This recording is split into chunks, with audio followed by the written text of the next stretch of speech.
The word jihad is mentioned in the Quran about 41 times. The words mercy, peace, and compassion are mentioned about 355 times. Yes, come in.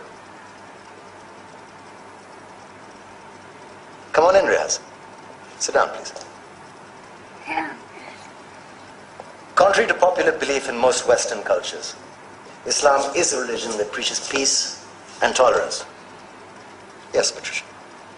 If Islam truly is a religion that preaches peace, then how come the world's most troubled spots, the West Bank, Afghanistan, Pakistan, Iraq, they're all plagued with Islamic terrorism? Well, that depends on your definition of terrorism. Some might argue that the US invasions of countries like Iraq and Afghanistan are also acts of terrorism. No, those were acts of war to get rid of despotic regimes. Or a means of getting at a country's oil. Conspiracy theories. Well, May I?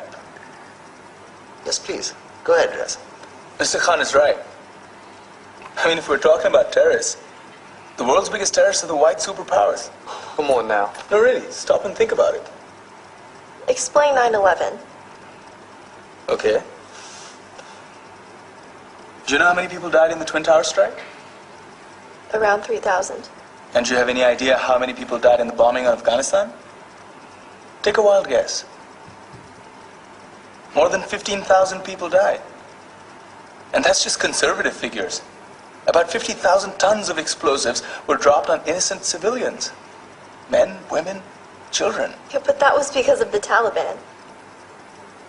Now that you brought it up, did you know that the Taliban was a creation of the CIA to fight the Russians? Whatever. They were still harboring terrorists. Yeah, right. Terrorists that were never found. Just like the weapons of mass destruction that were never found in Iraq. Do you want to get into the death toll in Iraq? 500,000 civilians and counting. And what do Britain and America say when they don't find these weapons? It's simple. They just say sorry. And still refuse to relinquish control of these countries. What are you trying to say? What I'm trying to say is that just because you're American, wear a fancy suit, and call yourself the president, doesn't make you any less of a terrorist.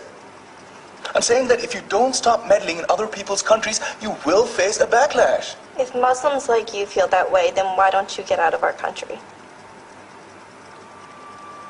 We will. As soon as you promise to leave ours.